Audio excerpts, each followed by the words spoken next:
Chers amis de la littérature, bonsoir. Soyez les bienvenus dans le feuilleton de l'été, l'émission dont vous choisissez la suite, mais surtout l'émission où l'on réalise épisode après épisode que vous êtes décidément de grands fans de Marcel Aimé. La semaine dernière, j'avais mis son recueil de nouvelles derrière chez Martin en compétition avec le meilleur des mondes d'Aldous Huxley, et je pensais qu'il y aurait match, mais pas du tout. Marcel Aimé a une nouvelle fois rétamé son adversaire avec un ratio de 80-20. Nous allons donc reprendre le fil des aventures de Martin, ce romancier qui ne peut pas s'empêcher de faire mourir tous ses personnages. Mais face à lui cette semaine, je vais mettre une œuvre qui devrait rendre votre choix cornélien. Maintenant, installez-vous confortablement. Commençons.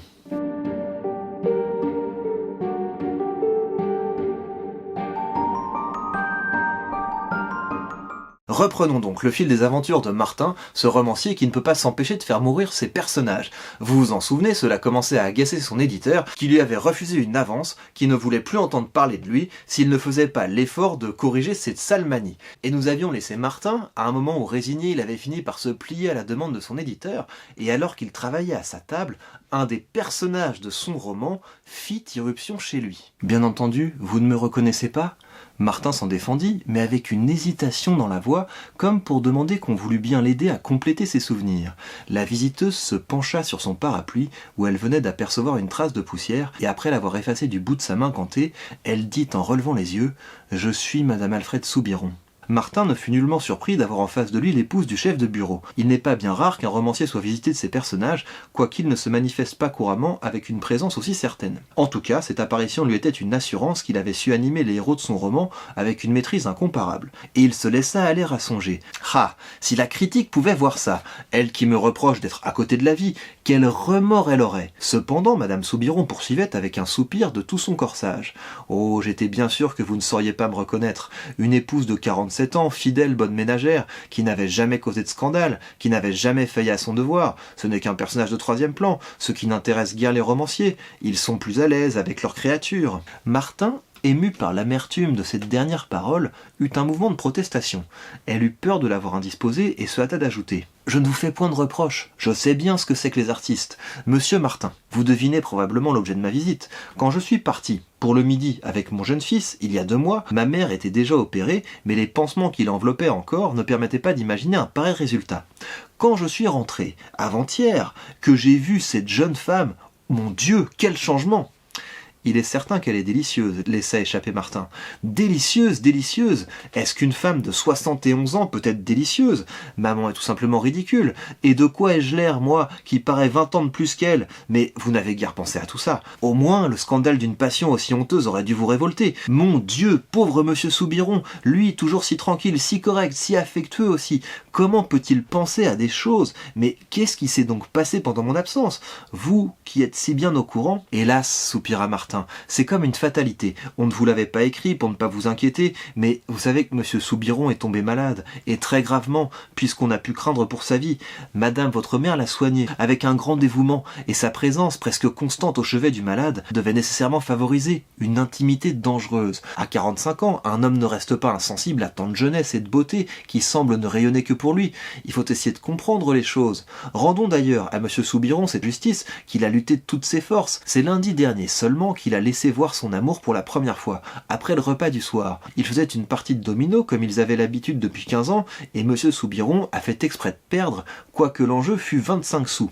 Les yeux de madame Soubiron s'agrandirent, ses mains tremblèrent, et elle murmura d'une voix brisée. « Lui, Alfred, il a perdu exprès. Ah, tout est fini. » Mais non, rassurez-vous, dit Martin, rien n'est consommé encore. D'ailleurs, l'état d'âme de madame votre mère reste très incertain. Elle est encore à s'interroger.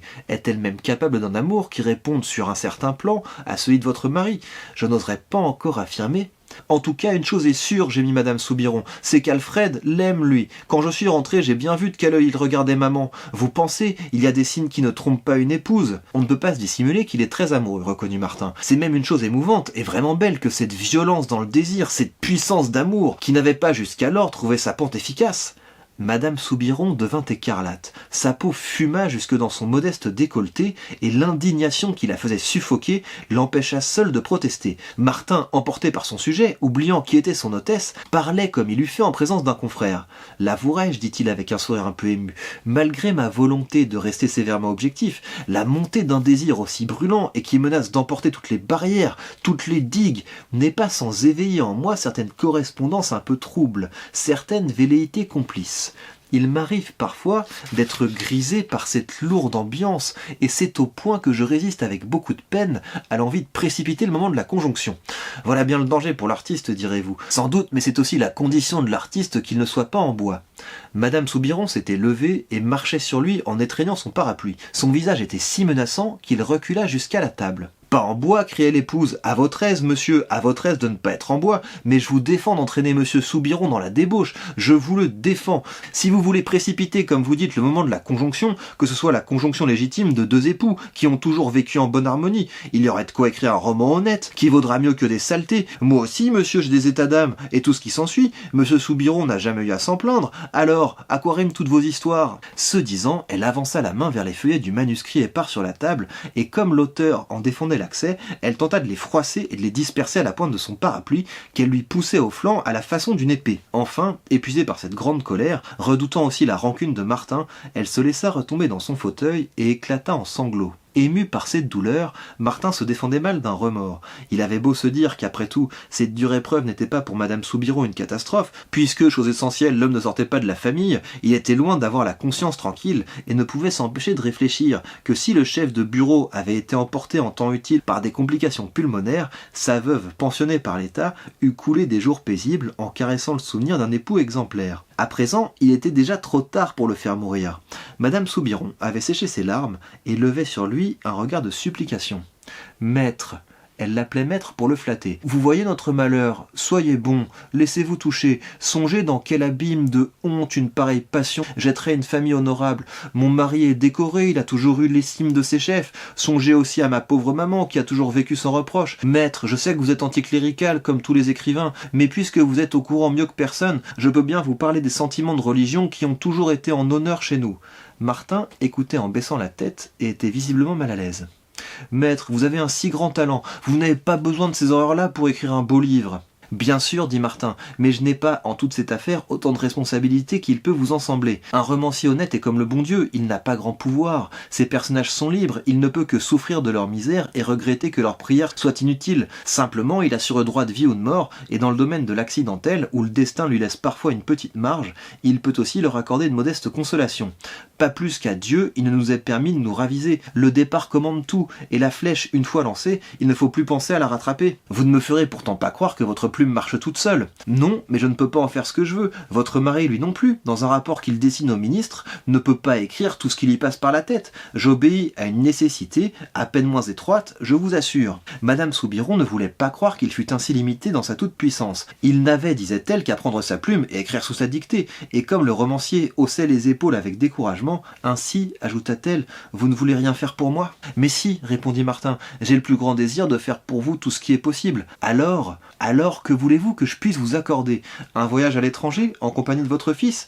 L'éloignement vous rendrait moins sensible à la trahison de votre époux, au cas où.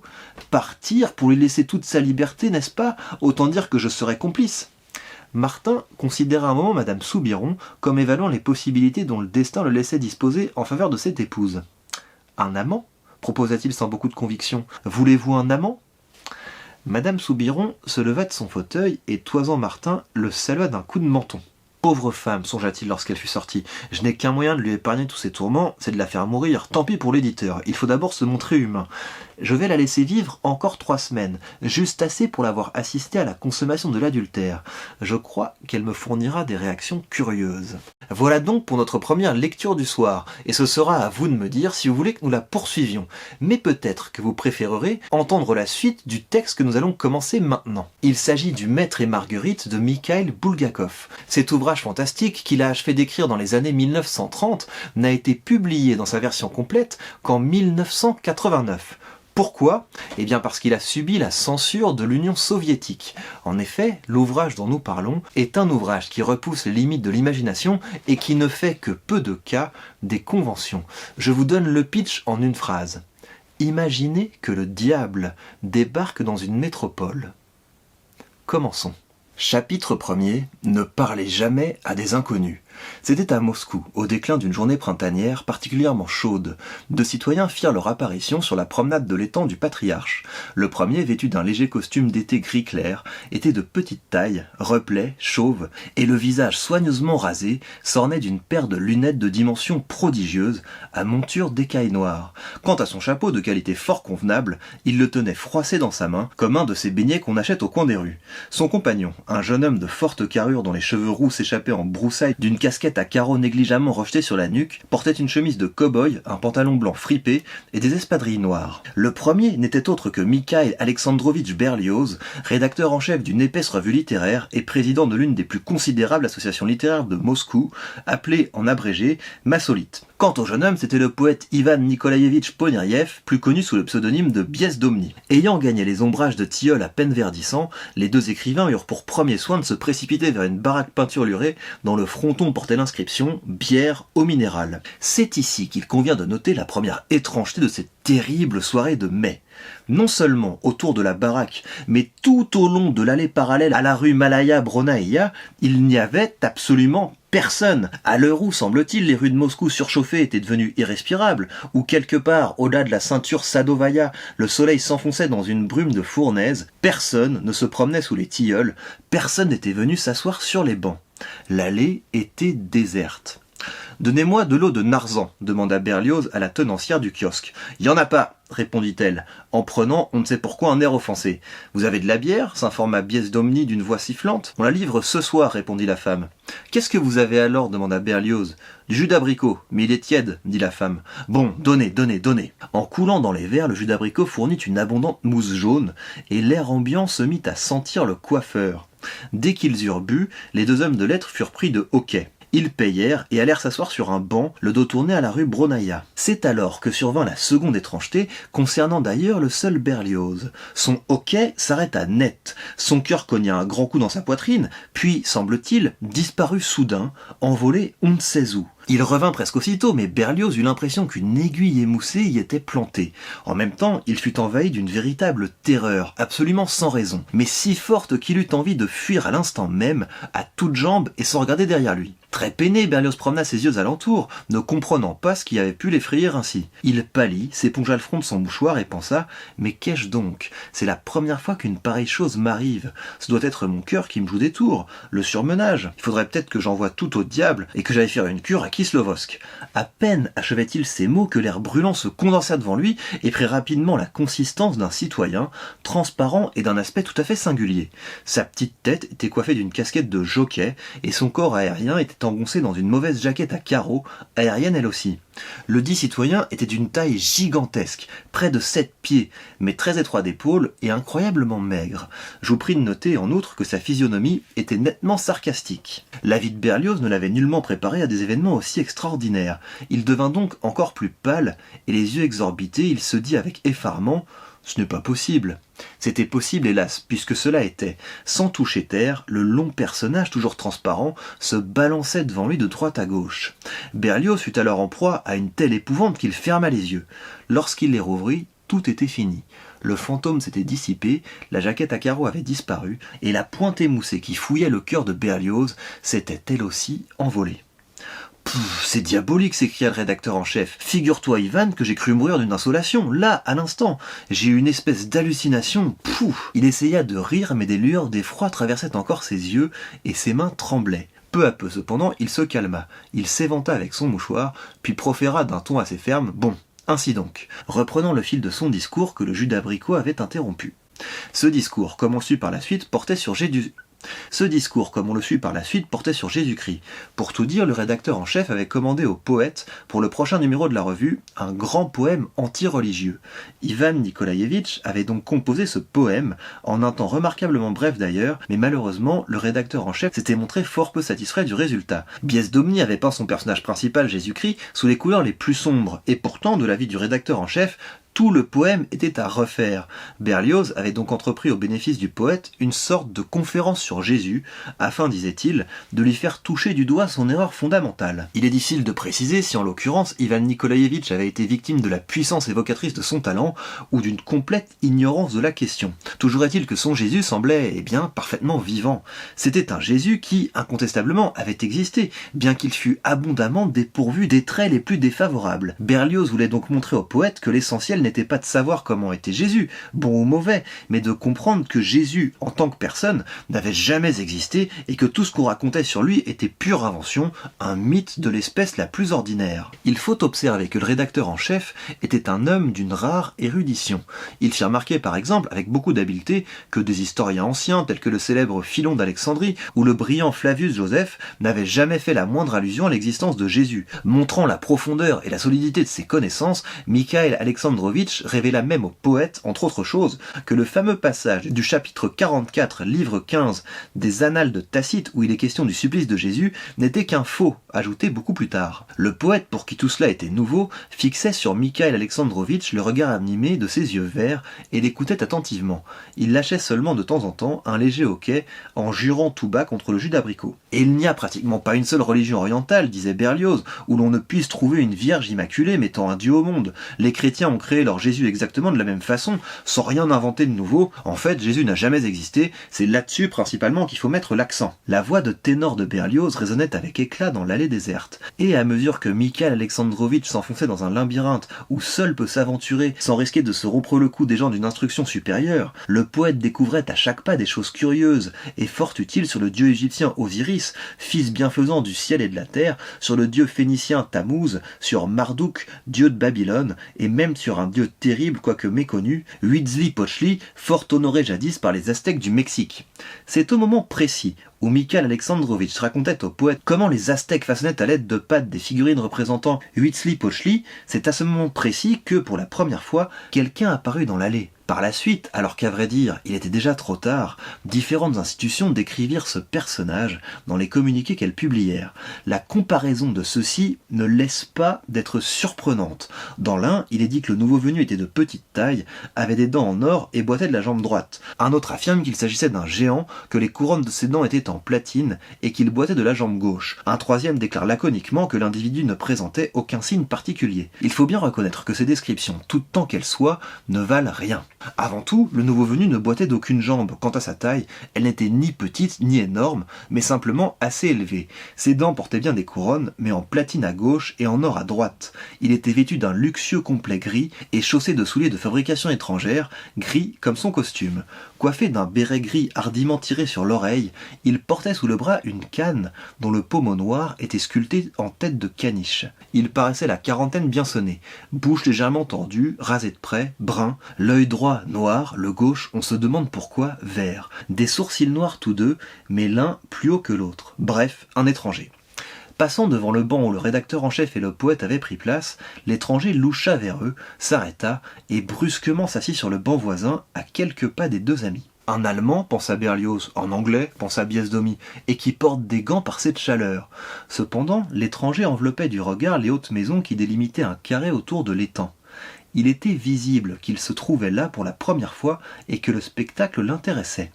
Ses yeux s'arrêtèrent sur les étages supérieurs, dont les vitres renvoyaient l'image aveuglante d'un soleil brisé qui, pour Mikhail Alexandrovitch, allait disparaître à jamais, puis descendirent vers les fenêtres que le soir assombrissait déjà. Il eut alors, sans qu'on pût en deviner la raison, un sourire légèrement ironique et condescendant.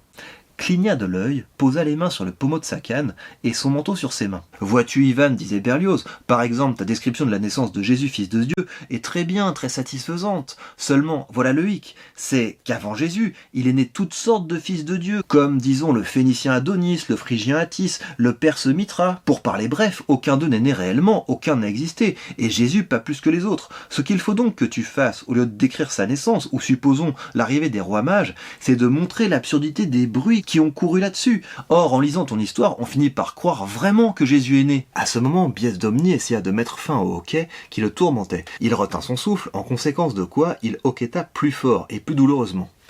Au même instant, Berlioz interrompait son discours parce que l'étranger s'était levé soudain et s'approchait d'eux. Les deux écrivains le regardèrent avec surprise. « Excusez-moi, je vous prie, » dit l'homme avec un accent étranger, mais sans écorcher les mots. « Je vous suis inconnu et je me permets mais le sujet de votre savante conversation m'intéresse tellement que... » En disant ces mots, il ôta poliment son béret, et les deux amis n'eurent d'autre ressource que de se lever et de saluer l'inconnu.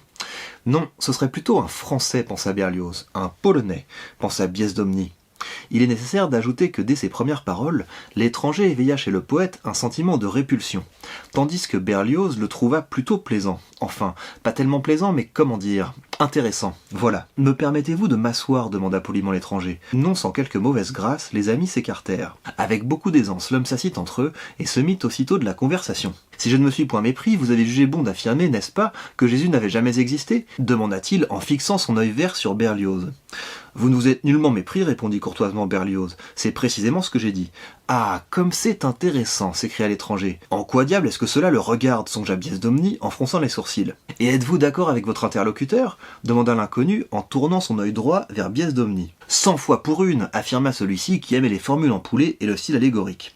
« Étonnant !»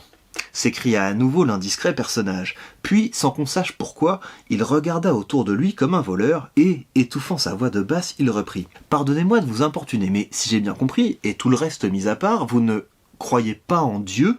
Il leur jeta un regard effrayé, et ajouta vivement « Je ne le répéterai à personne, je vous le jure. » « Effectivement, nous ne croyons pas en Dieu, » répondit Berlioz, en se redonnant de sourire de l'effroi du touriste, « mais c'est une chose dont nous pouvons parler tout à fait librement. » L'étranger se renversa sur le dossier du banc, et lança, d'une voix que la curiosité rendait presque glapissante, « Vous êtes athée ?»« Mais oui, nous sommes athées, » répondit Berlioz en souriant. « Il s'incruste ce pouls d'importation, pensa Biesdomni avec colère. « Mais cela est merveilleux !» s'éclama l'étranger stupéfait, et il se mit à tourner la tête en tous sens pour regarder tour à tour les deux hommes de lettres. « Dans notre pays, l'athéisme n'étonne personne, » fit remarquer Berlioz avec une politesse toute diplomatique. « Depuis longtemps, et en toute conscience, la majorité de notre population a cessé de croire à ces fables. » Une drôle de chose dut alors passer par la tête de l'étranger, car il se leva, prit la main du rédacteur en chef ébahi, et la serra en proférant ces paroles. « Permettez-moi de vous remercier de toute mon âme. » « Et de quoi, s'il vous plaît, le remerciez-vous » s'enquit Biesdomni en battant des paupières. « Pour une nouvelle de la plus haute importance, excessivement intéressante pour le voyageur que je suis, » s'expliqua l'original, en levant le doigt d'un air qui en disait long. Il est de fait que, visiblement, cette importante nouvelle avait produit sur le voyageur une forte impression, car il regarda les maisons d'un air effrayé, comme s'il craignait de voir surgir un athée à chaque fenêtre. Non, ce n'est pas un Anglais, pensa Berlioz. Et Biesdomni pensa, en tout cas, pour parler russe, il s'y entend, curieux de savoir où il a pêché ça, et il se renfrogna de nouveau.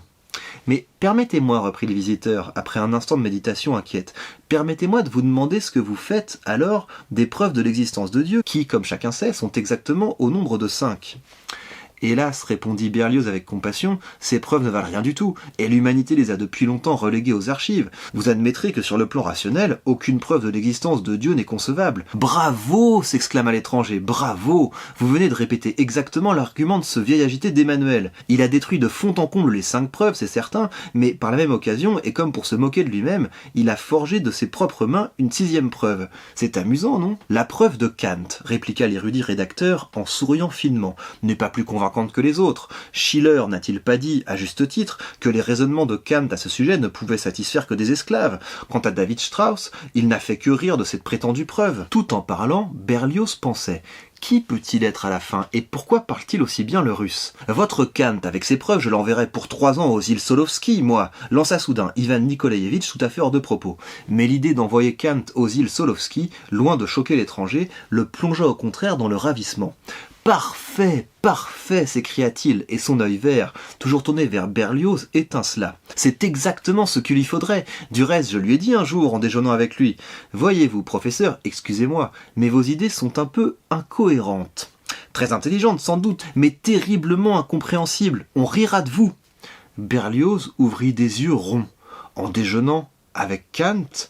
Mais qu'est-ce qui me chante là, pensa-t-il. Malheureusement, continua le visiteur étranger, en se tournant, nullement déconcerté par l'étonnement de Berlioz vers le poète, il est impossible d'expédier Kant à Solovski, pour la simple raison que, depuis 100 et quelques années, il séjourne dans un lieu sensiblement plus éloigné que Solovski, et dont on ne peut le tirer en aucune manière, je vous l'affirme. Je le regrette, répliqua le bouillant poète. Je le regrette aussi, croyez-moi, approuva l'inconnu, et son œil étincela. Puis il reprit, mais voici la question qui me préoccupe. Si Dieu n'existe pas, qui donc gouverne la vie humaine, et en général l'ordre des choses sur la terre? C'est l'homme qui gouverne, se hâta de répondre le poète courroucé, bien que la question, il faut l'avouer, ne fut pas très claire. Pardonnez-moi, dit doucement l'inconnu, mais pour gouverner, encore faut-il être capable de prévoir l'avenir, avec plus ou moins de précision, et pour un délai tant soit peu acceptable. Or, permettez-moi de vous le demander, comment l'homme peut-il gouverner quoi que ce soit, si non seulement il est incapable de la moindre prévision, ne fût-ce que pour un délai aussi ridiculement bref que, disons, 1 millier d'années, mais si, en outre, il ne peut même pas se porter garant de son propre lendemain? Tenez, imaginons ceci, reprit-il en se tournant vers Berlioz. Vous, par exemple, vous vous mettez à gouverner, vous commencez à disposer des autres et de vous-même. Bref, comme on dit, vous y prenez goût et soudain, vous attrapez un sarcome au poumon. En disant ces mots, l'étranger sourit avec gourmandise, comme si l'idée du sarcome lui paraissait des plus agréables. Oui, un sarcome, répéta-t-il en fermant les yeux et en ronronnant comme un chat, et c'est la fin de votre gouvernement. Dès lors, vous vous moquez éperdument du sort des autres, seul le vôtre vous intéresse. Vos parents et vos amis commencent à vous mentir. Pressentant un malheur, vous courez voir les médecins les plus éminents, puis vous vous adressez à des charlatans, et vous finissez évidemment chez les voyantes. Tout cela, ai-je besoin de vous le dire, en pure perte. Et les choses se terminent tragiquement. Celui qui, naguère encore, croyait gouverner se retrouve allongé, raide, dans une boîte en bois, et son entourage, comprenant qu'on ne peut plus rien faire de lui, le réduit en cendres. Mais il peut y avoir pire encore. On se propose par exemple, quoi de plus insignifiant, d'aller faire une cure à Kislovodsk. L'étranger lança un clin d'œil à Berlioz. Et voilà, nul ne sait pourquoi, qu'on glisse et qu'on tombe sous un tramway. Allez-vous me dire que celui à qui cela arrive l'a voulu? N'est-il pas plus raisonnable de penser que celui qui a voulu cela est quelqu'un d'autre, de tout à fait neutre? Et l'inconnu éclata d'un rire étrange. Berlioz avait écouté avec une attention soutenue la désagréable histoire du sarcome et du tramway, et maintenant une idée inquiétante le tourmentait. Ce n'est pas un étranger, pensait-il. C'est, sauf le respect, un type extrêmement bizarre. Mais qui cela peut-il être? Vous désirez fumer, à ce que je vois, dit tout à coup l'inconnu à Biesdomni. Quelle est votre marque préférée? Surpris, le poète, qui effectivement n'avait plus de cigarette, répondit d'un air maussade. Pourquoi, vous en avez plusieurs? Laquelle préférez-vous? Répéta l'inconnu. Des notre marque, jeta Biesdomni d'un ton aigre. Aussitôt, l'étrange individu tira de sa poche un étui à cigarette et le tendit à Biesdomni. Voici des notre marque. Le rédacteur en chef et le poète furent moins étonnés par le fait que l'étui contenait justement des cigarettes notre marque que par l'étui lui-même. C'était un étui en or de dimension extraordinaire dont le couvercle s'ornait d'un triangle de diamants qui brillait de 1000 feux bleus et blancs. Les pensées des deux hommes de lettres prirent alors un cours différent. Berlioz, si, c'est un étranger, et Biesdomni, qu'il aille au diable à la fin. Le poète et le propriétaire de l'étui prirent chacun une cigarette et l'allumèrent. Berlioz, qui ne fumait pas, refusa. Voilà ce qu'il faut objecter, pensa Berlioz, résolu à poursuivre la discussion. Certes, l'homme est mortel, personne ne songe à le nier, mais l'essentiel c'est que... Mais l'étranger ne lui laissa pas le temps d'ouvrir la bouche. Certes, l'homme est mortel, dit-il, mais il n'y aurait là encore qu'un demi-mal. Le malheur, c'est que l'homme meurt parfois inopinément. Voilà le hic, et d'une manière générale, il est incapable de savoir ce qu'il fera le soir même. Quelle façon absurde de présenter les choses, pensa Berlioz, qui répondit. Là, vous exagérez. Pour moi, par exemple, je sais à peu près exactement ce que je vais faire ce soir. Évidemment, si dans la rue de Bronaïa une tuile me tombe sur la tête, jamais une tuile ne tombera par hasard sur la tête de qui que ce soit, interrompit l'étranger avec un grand sérieux. Vous, en particulier, vous n'avez absolument rien à craindre de ce côté. Vous mourrez autrement. Vous savez sans doute exactement comment je mourrai, s'enquit Berlioz avec une ironie parfaitement naturelle, acceptant de suivre son interlocuteur dans cette conversation décidément absurde. Et vous allez me le dire? Bien volontiers, répondit l'inconnu. Il jaugea Berlioz du regard, comme s'il voulait lui tailler un costume, marmotta entre ses dents quelque chose comme 1, 2, Mercure dans la 7e maison, la lune est partie, 6, un malheur, le soir, 7... Puis, à voix haute, il annonça gaiement « On vous coupera la tête ».